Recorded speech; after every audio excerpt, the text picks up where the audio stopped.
I'm on guard. Been on guard for 7 hours and a half. Hour and a half. What's your name there, sir?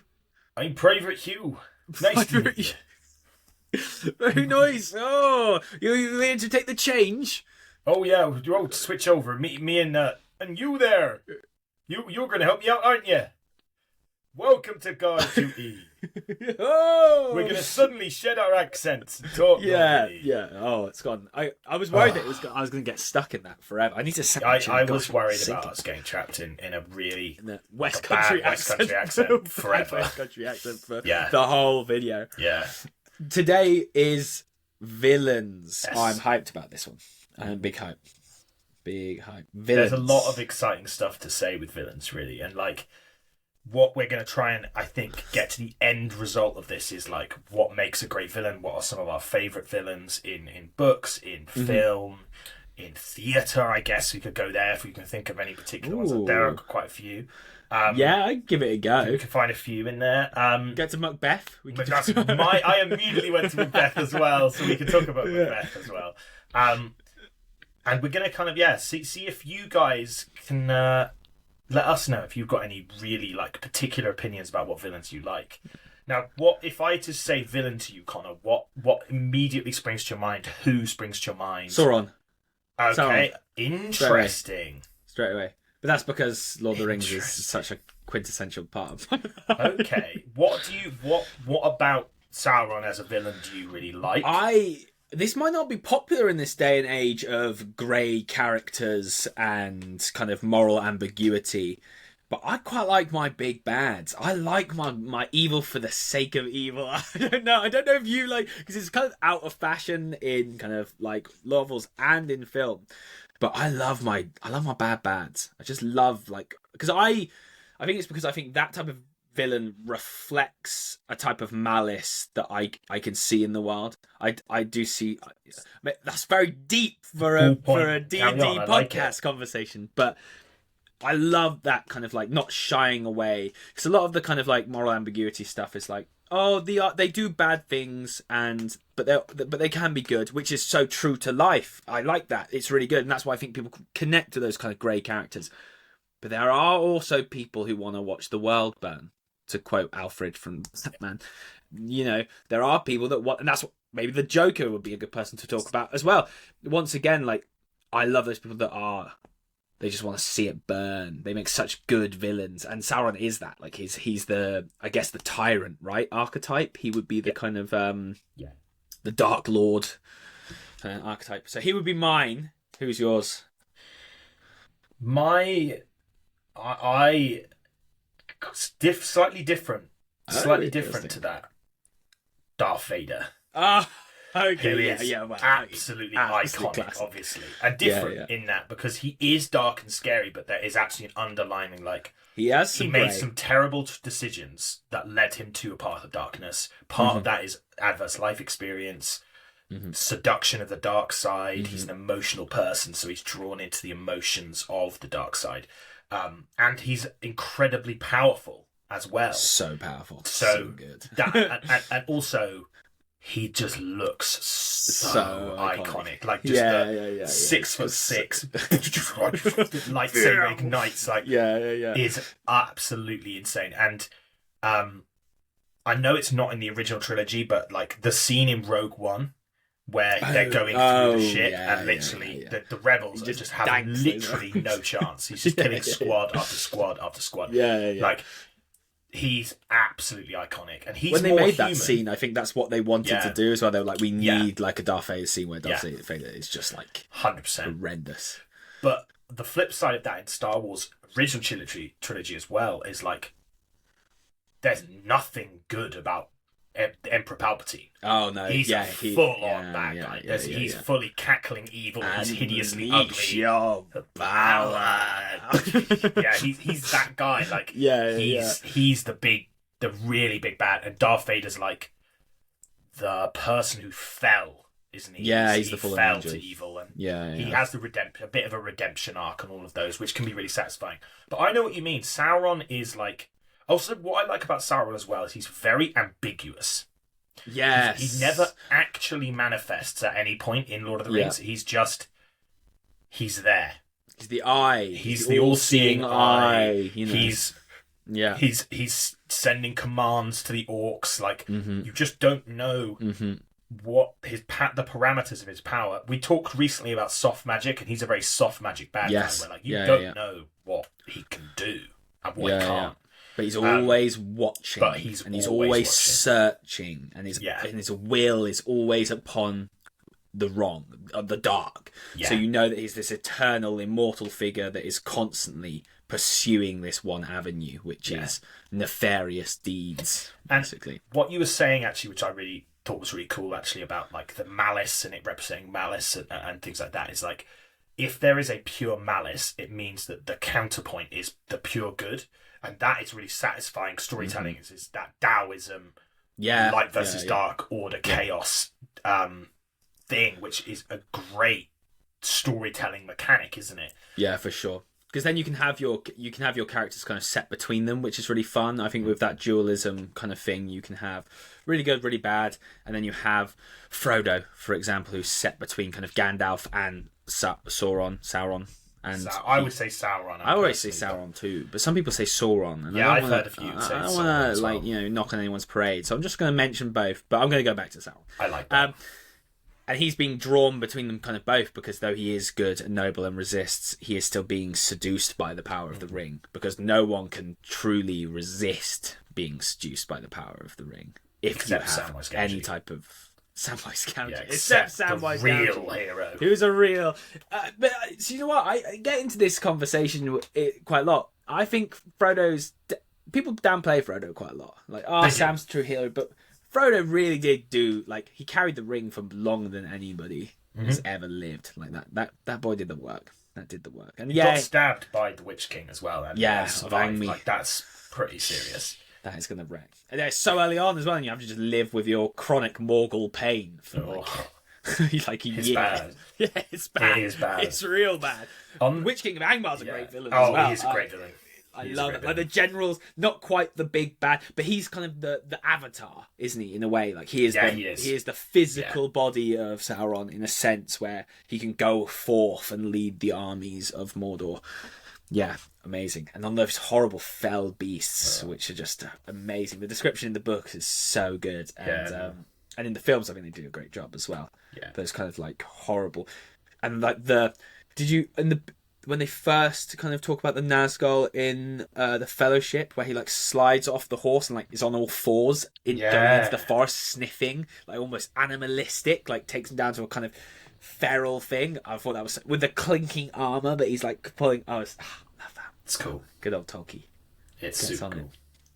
Now, a controversial villain, and I, before we watched this, watched the Brandon Sanderson clip about him talking about Voldemort. Because obviously, massively quintessential villain in a ridiculously successful book and TV series. Well, film series, soon to be TV series.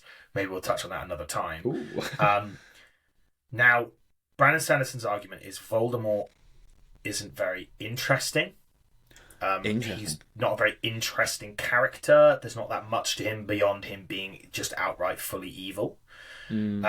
Which I understand what he's saying. I do understand what he's saying. It is...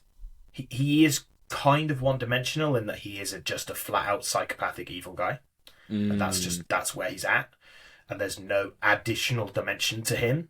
The Horcruxes kind of like broke him apart, right? And that's kind of led to him. But he was evil. You have to kind of be evil to make a Horcrux anyway. They do a lot of trying to add human details. So going like, he was a really troubled kid in an orphanage. He was a child from quite a very bad relationship. Like his mum love potioned his dad, which is like, you can add layers of stuff onto that, which we won't need to discuss here, but it's not a happy relationship. I personally really like how what Voldemort represents is people being drawn to an evil, and like a lot of people are drawn to him by fear. That's interesting. So Lucius Malfoy, does he actually love Voldemort? No. Is he scared of him? Yes. Peter Pettigrew, does he love Voldemort? No, he despises him. but he's so scared of him that he snakes out Lily and James for Voldemort. He, like, I think he's representing this evil, and what Voldemort does to other people, I think, is the thing that's interesting about him. I think what he does to his minions, what he does to Harry, the connection between him and Harry is really interesting, where they're sort of melded by the Horcrux aspect, which is really interesting. What do you think of Voldemort? Where are you at? Was it you that said to me that it was maybe you even talked about the podcast that he breaks the conventions, like no wizards can fly, but they can. He's figured that out. And I thought that was a really cool thing that he has that, and that there's like. So once again, there's power, there's these unforgivable curses, but the darkness, same with the dark side, the Force, there's Force lightning, there's these Force choke, these very powerful things that you can't really use unless you fall to the dark side. I like that kind of motif for villains as well. So do I. I never thought too much into it. I wasn't a massive Harry Potter guy. I was away with the Hobbits a lot of the time, and in like a lot of David Gemmell heroic fantasies and stuff, where the bad guys were always the bad guys, I think is kind of where I come from.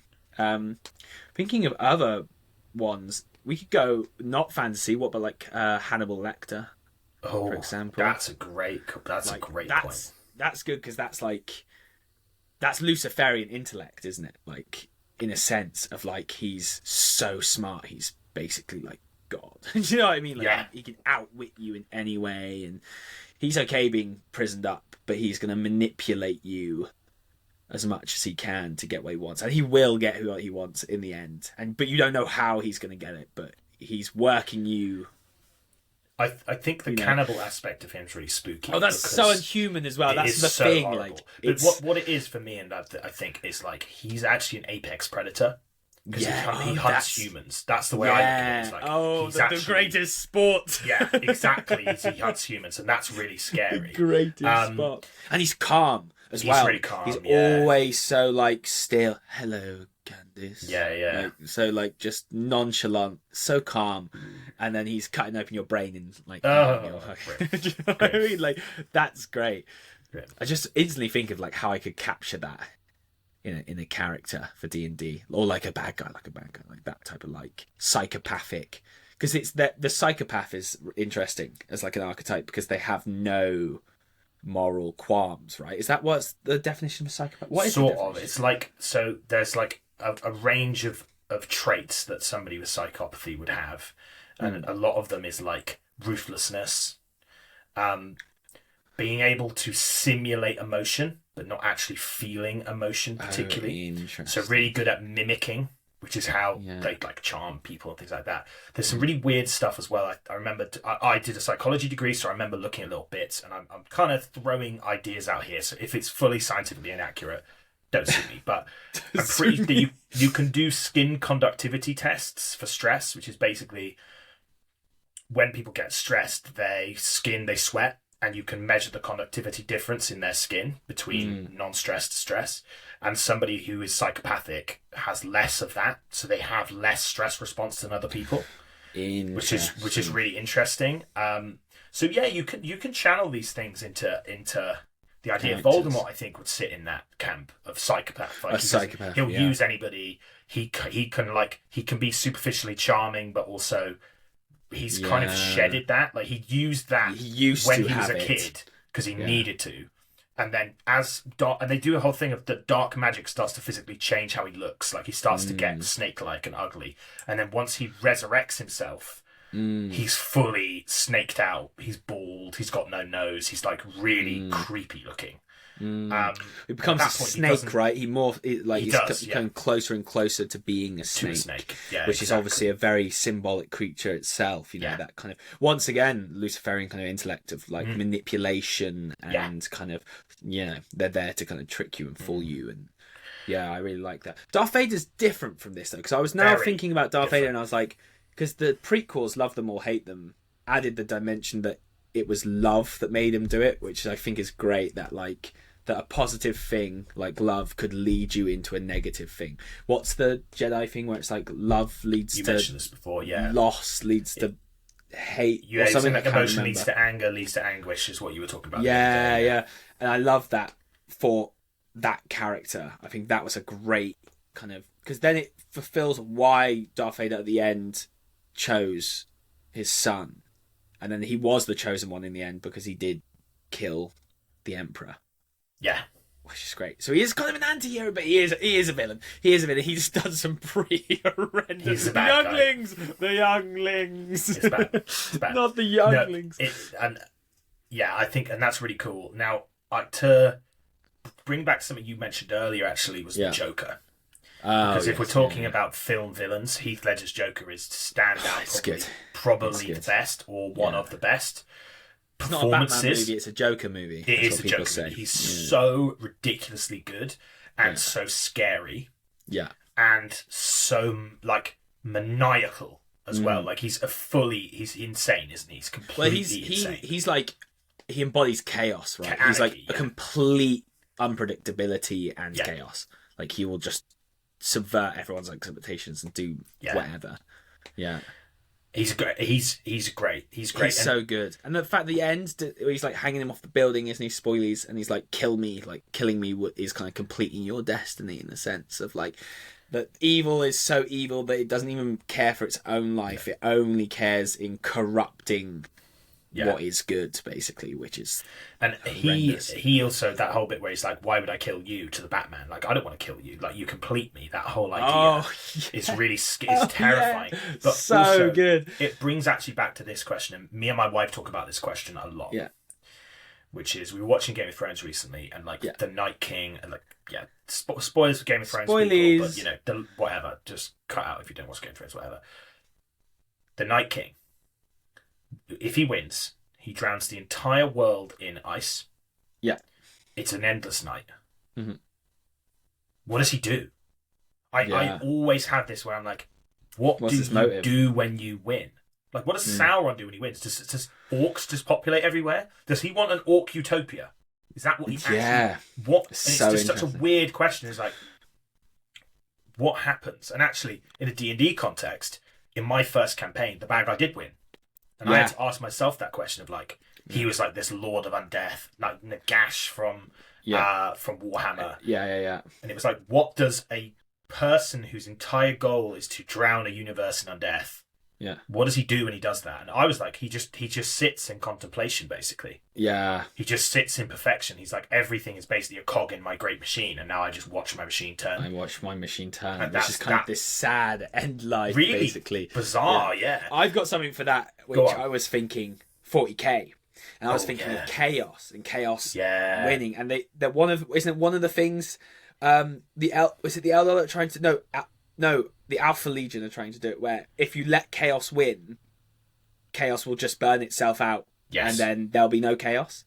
Yeah. So like, if you let the bad guys actually win, the bad guys will inevitably end up destroying themselves anyway, because the bad guys' job is only actually destruction and chaos. So if an element of destruction and chaos becomes the winner, then they end up turning on themselves anyway and destroying and making chaos. I love that though. That's cool.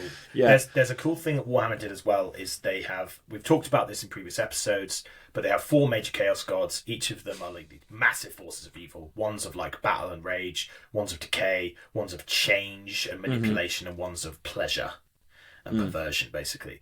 But there's actually, in Warhammer lore, they strayed away from this, but there's a 5th one called Malice, who basically hates chaos. And it's basically the form of chaos that wants to destroy itself. So you have these chaos, these followers of Malal or Malice, where there's a few terms they've used for it. And they moved it out of the canon now, but basically they run around killing chaos champions. So they just go around killing chaos itself, which I thought was really crazy. Because chaos inevitably turns on itself. It turns on itself, because that's what chaos does, is it's about disorder, isn't it? It's about destruction and discord.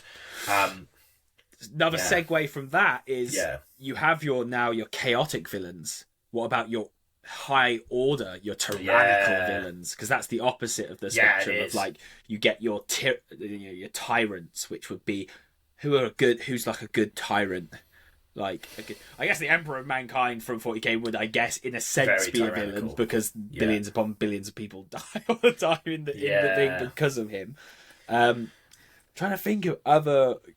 There's so many, but like it's hard to like bring them to your. I guess the Dark Lord Sauron would be a tyrannical. He's trying to. Would you?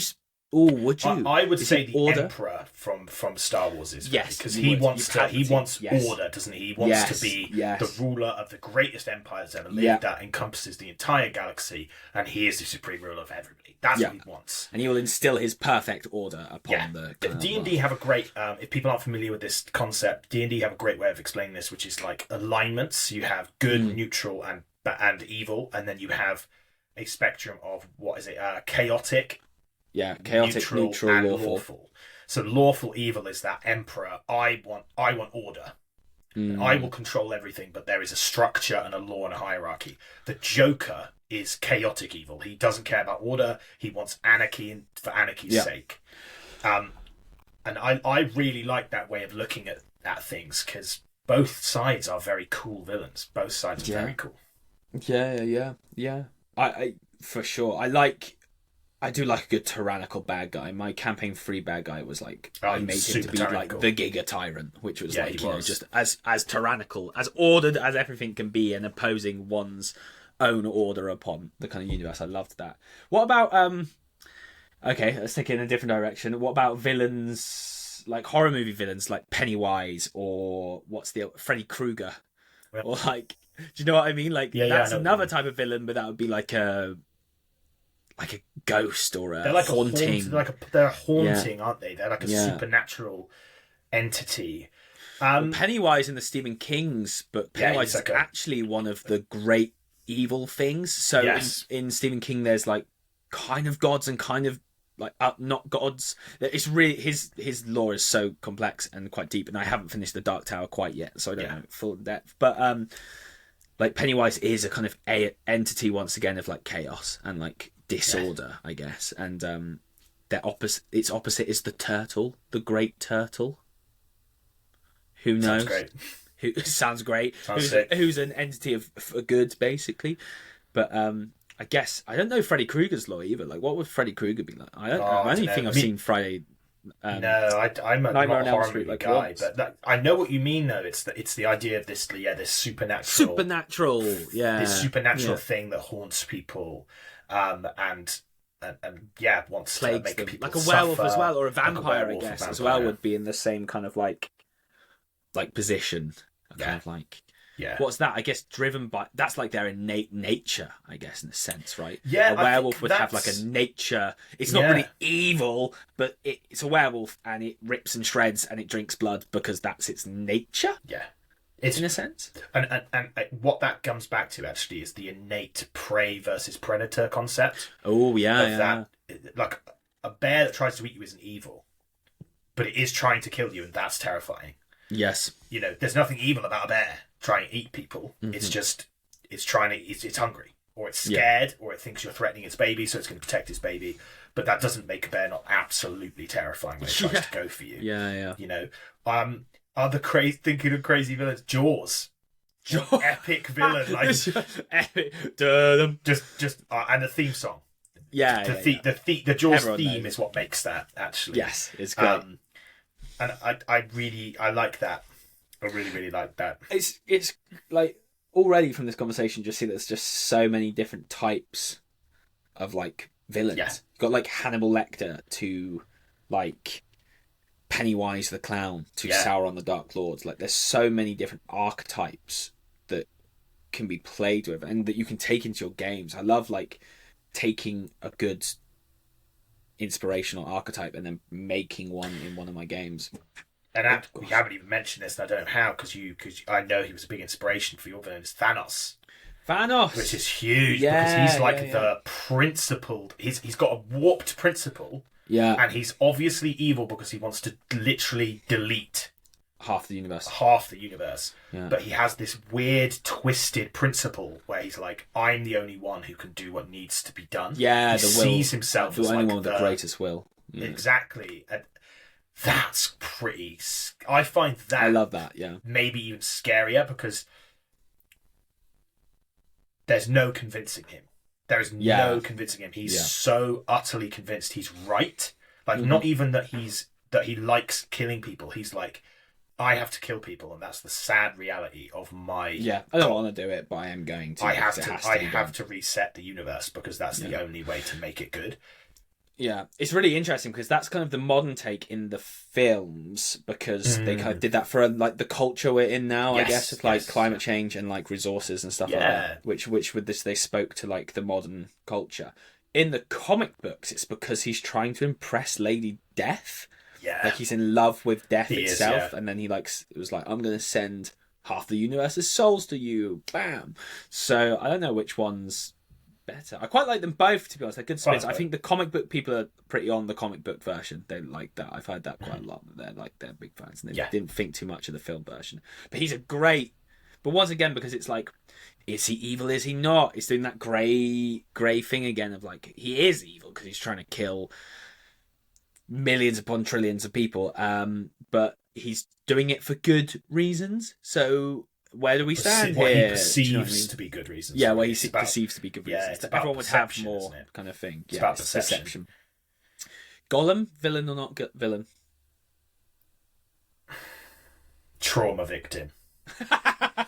Gollum is the worst trauma victim in anything. He's so twisted by the ring, by malice. Like, he's victim. Like, think about what social isolation does to people, and then you think about what social isolation would do if the only thing you could talk to is a magical ring of innate magical evil, and you're stuck in a cave for 500 years eating like lungfish. A juicy fish, there you go. Nice and sweet. The only way to survive is to your personality to split in two. And you talk to the aspect of the personality which is related to the ring. Like, Gollum breaks in the moment where he claims the ring. He sets him on the path. As soon as he kills his cousin, he kills Deagle, he kills his cousin with his bare hands. Horrible. Claims the ring. And then he just goes deeper and deeper and deeper and deeper and deeper and deeper and deeper into evil and suffering and bad mental health. Get that guy a therapist. Like, he needs some help. Like, that he is evil, but he's also a necessary force in Lord of the Rings for good. For good, because without him, Frodo wouldn't throw the ring in. Yeah. And it would have all been for nothing, and Sauron would have won. But because he's there, because he's corrupted by the ring, because he loves it so much and hates it, which I think is a great duality in his character. Yeah. He's necessary. So he's a necessary, such a great character. Evil. He's an incredible. Such a great character. Incredible character. Grandpappy Tolkien again, and isn't it? Interestingly, so many of the archetypes in Lord of the Rings have become persisting archetypes in fantasy, but has the Gollum archetype been a persisting thing? Oh, I probably I can. It's just so hard to do. Like, I guess he's so unique to Lord of the Rings because his whole purpose is like to help Frodo get rid of the ring. Basically, he's that like victim, as you said. So it would be hard to write that type of archetype in. I think you could write victim to powerful evil force addicted, but it would he's an addict, addicted. But it wouldn't come out like Gollum, because Gollum's like his victim status to the ring is so unique to the power and structure of like what the story is. But yeah, no, that would be interesting. I want to do some research on that, see if that archetype's come out, or what people would say about that archetype. Yeah. Yeah. Good old Smeagol. It's good. Yeah. It's so interesting as well, that like duality in him, where he is like, because he has that duality where one of like Gollum inside Smeagol is evil. Like he is like, we need to get the ring back. We're going to kill this fat hobbit, and we're going to take the ring back. And then Smeagol is this alter ego, and is like, no, actually, we're going to try something different. So he has evil inside him, I guess, for living with the ring for so long. But he's got that decision to make, which is great. Great stuff. Yeah, he's a complex character. He's an incredibly complex. Which you want your characters to be. You don't want your characters to not be complex. You want them to be as good as possible. Yeah. Is there any other villains you can think of that really stand out for you? that we haven't spoken I'm about? sure there is, but I can't think of any off the top of my head right now. Interesting. I like. We mentioned we talk about Macbeth at some point, and I think that's an interesting point to say. It's like Macbeth does a really bad thing.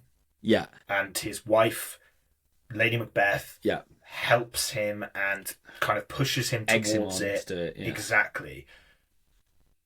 But they also suffer with incredible guilt for what they did. No bad deed goes unpunished. Exactly. Yeah. And like that idea was always, I always loved that part where they know they've done something wrong.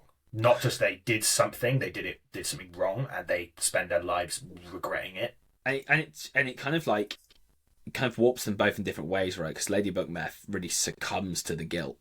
Yeah. And in Macbeth it like hardens him, like Pharaoh from the biblical story. Like his heart gets hardened, and he becomes like, nope, this kind of, I did this, I'm king now, and Macduff is coming for my thing, and he's the obscurer. Like he's actually in, like kind of that projection of that you've done that thing, but you're projecting kind of your thing onto that person, like, which is really interesting. I'm going to be teaching Macbeth.